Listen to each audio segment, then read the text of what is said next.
Advances in medicine just wouldn't be possible without the people who volunteered to participate in research studies. But how can we be sure that people who enroll in research are treated ethically? Welcome to Ethically Sound, a podcast of the Presidential Commission for the Study of Bioethical Issues. I'm Hillary Wicai Viers. We'll be talking today with Commission member Dr. Nita Farahany, Director of Science and Society at Duke University.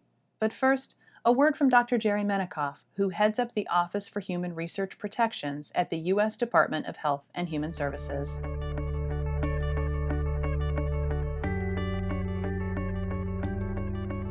Quite a few years ago, I took a new job that required me to serve on an institutional review board, a committee that reviews and approves research, ensuring that any people who participate in the research are appropriately protected. I knew almost nothing about research ethics at the time, having come from the world of corporate law. As part of my job on the IRB, I started reading consent forms. This is the document that researchers provide to the people who are asked to participate in their research. Among other things, it explains what the study will involve and describes the risks to which participants might be exposed. What I learned was eye-opening. The researchers frequently left out many of the important details that would have allowed a prospective subject to make a truly informed decision about whether to enroll in a clinical trial.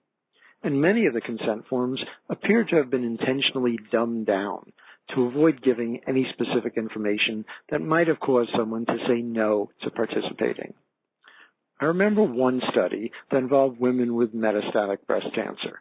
These women would be assigned at random to either receive radiation or to not receive it, in addition to the surgery and chemotherapy all participants would get.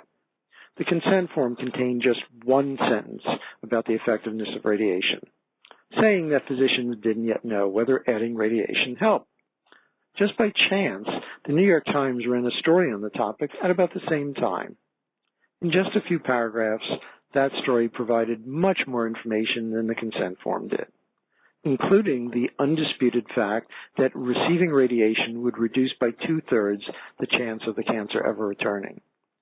Since then, making sure that people who are thinking about participating in clinical trials are given the information they need to make fully informed decisions has been an important part of my life's work. My office is entrusted with ensuring that research subjects are adequately protected. It is a trust that I and every member of my staff take very seriously.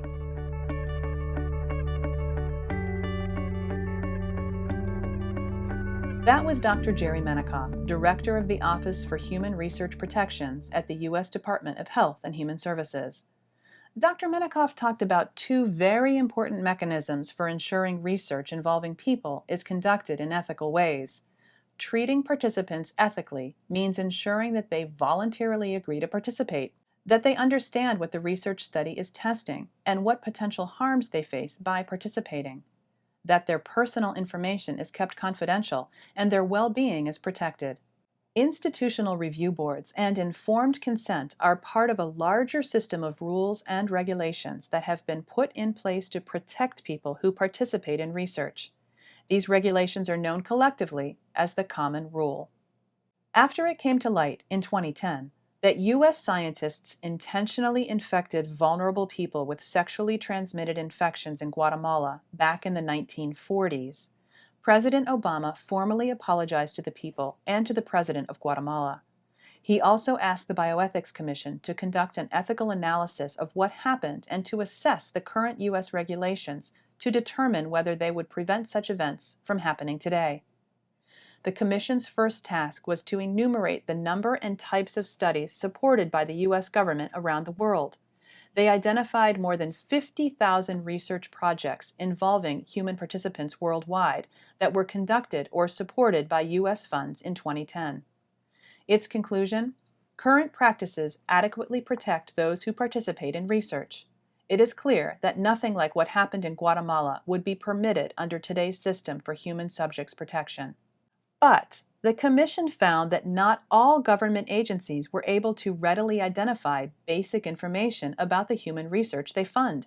For example, it took several departments many months to provide the Bioethics Commission with data such as the titles, locations, funding levels, and number of subjects associated with human experiments they funded in the past year. In its report Moral Science, the Bioethics Commission urged greater transparency about the scope and volume of human subjects research, recommending that the government make publicly available a core set of data describing basic characteristics of the research projects it supports. The Bioethics Commission also recommended a number of steps the federal government could take to even more fully protect people who volunteer for medical research, including studying the need for a system of compensating subjects who are injured in the course of research. Since the Bioethics Commission released its report, the Obama administration has proposed new rules to modernize and strengthen the Common Rule. You can download the report Moral Science, Protecting Participants in Human Subjects Research, and all the Commission's reports at bioethics.gov. Here today to talk about the report Moral Science is Bioethics Commission member and director of the Science and Society Initiative at Duke University, Dr. Nita Farahany. Dr. Farahany, welcome to Ethically Sound. How did the Bioethics Commission's interdisciplinary approach inform its recommendations on the topic of protections for research participants? One of the really great things about the Bioethics Commission has just been how interdisciplinary both the commissioners but also the approach has been for each of the issues that we've addressed. And so we were able to bring a few different perspectives to bear on the questions that we were facing in moral science. So one was we were able to look at the legal perspective, and it was really essential to start with that to be able to understand how do the governmental agencies really currently operate? What do they do in terms of funding? How do they monitor the human subjects research? What are the rules and regulations that they have in place in order to govern it today? The second was to look at it from a scientific perspective and to both draw on the expertise within the Commission, but also to have expertise domestically and internationally that could really help us understand in an increasingly global system where clinical trials happen abroad, where medicine and health is really a global issue, how do different systems, different countries govern the ways in which human subjects research proceeds? And then finally, we were able to bring a strong community perspective as well. And so one of the things that's really, I think, terrific about the deliberative approach that we take through both our meetings and our processes is to ensure that we have the perspective of research participants, their families, the people who are actually subjecting themselves to the risk that help science and help society improve the current state of knowledge. In Moral Science, the Bioethics Commission stressed the importance of professional ethics education for researchers. Since you issued the report, what progress has been made to better prepare scientists for the ethical challenges that might await them? So one thing that our Bioethics Commission has really emphasized has been the importance and centrality of bioethics education, including research ethics education across all of the different projects we've done. And recognizing those issues and making those recommendations doesn't mean that that's just something we've put out there as a call to others. We've also recognized that the Commission sits in an incredibly unique position to be able to provide those types of educational tools and resources to researchers, to all sorts of individuals across the different professional disciplines. And so we have produced over 60 educational materials that are companions to all of our reports, and these are available for free at our website, bioethics.gov, under the Education tab. And for moral science in particular, we have educational materials on community engagement, on compensation for research injuries, and a database of all of the 2006 to 2000 data that the Commission and the Commission staff gathered from the various federal agencies that are available for individuals to be able to use as well. Now, one of the Bioethics Commission's most surprising findings was that many federal offices could not provide basic data about the research they support. How has this changed since the Bioethics Commission issued its report? One of the things that we found about the ways in which clinical research was really proceeding was that the systems and the transparency that are really necessary to put accountability into practice weren't necessarily keeping up to speed with technological advances and weren't really accessible to the general public. And so we made the recommendation that in order to improve that transparency and accountability, it really would make sense for agencies that fund human subjects research to make some basic data about studies, like the title, the investigator, the location, the funding, publicly available, but in a way that really would be accessible to individuals. And ideally, this could happen through something that's like a unified federal system so that it's really easy for somebody to navigate the system. But short of that, each agency could do this through their own systems and integrate it into their own systems that they're using. And one of the things that was really gratifying to see was less than a year after we issued that report, the Department of Defense announced that it's developing a unified web-based system that would do exactly that. And it cited the Commission's report and noted that its new database will help alleviate the agency's initial difficulty in putting together a really complete picture for individuals to access of their human research portfolio.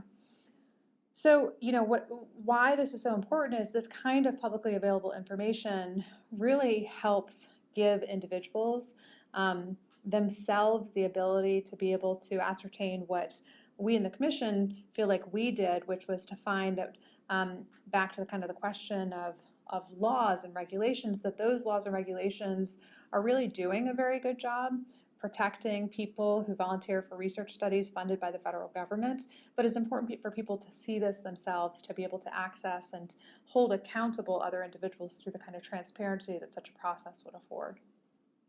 Mobile phones, social media, and other new technologies have opened up new avenues for research. Is the Bioethics Commission report still relevant in today's environment? So absolutely. I think, technology will continue to evolve and advance. And I believe that our reports nevertheless have a timeless quality to them for a few reasons. The first is, we're drawing upon principles that no matter what the technological development is, remain relevant in every context. And so just to draw from a couple of those, one that we've talked about is the importance of accountability. One of the challenges of moving a lot of research to new platforms like mobile phones or more direct citizen science is potentially a decrease of accountability because of less oversight and more direct contact with individuals that might not have been able before through a more formalized process. And it's essential for that kind of research to continue to afford the same kind of protection to human subjects, that those systems and those researchers also ensure that they're accountable, also ensure that they are transparent about the processes that they're using, the kinds of consents that they're obtaining from individuals, the kind of information that they're providing to human subjects. And it shows all the more importance about ethics discourse and ethics education, because as research and the face of research continues to evolve and change, and who counts as a researcher becomes expanded through sort of the democratization of research, it's all the more important that ethics education and ethics discourse be part of our everyday language, happen for everybody across every different segment of society to ensure that we really are promoting the protection of human research subjects. And I think it also is consistent with the idea of promoting community engagement, which is a greater involvement and engagement of the community in research, but also a broader engagement in the practices that are involved in this more devolved form of research. So I think understanding that bioethics principles really transcend time and technology is something that remains true, but a lot of the more specific recommendations that we make in moral science are ones that I think are equally, if not even more, applicable to the changing face of research. Dr. Farahany, thank you for being with us today. It was a pleasure. Thanks. You've been listening to Ethically Sound, a podcast of the Presidential Commission for the Study of Bioethical Issues. Thank you for joining us. You can check out our full series online at bioethics.gov.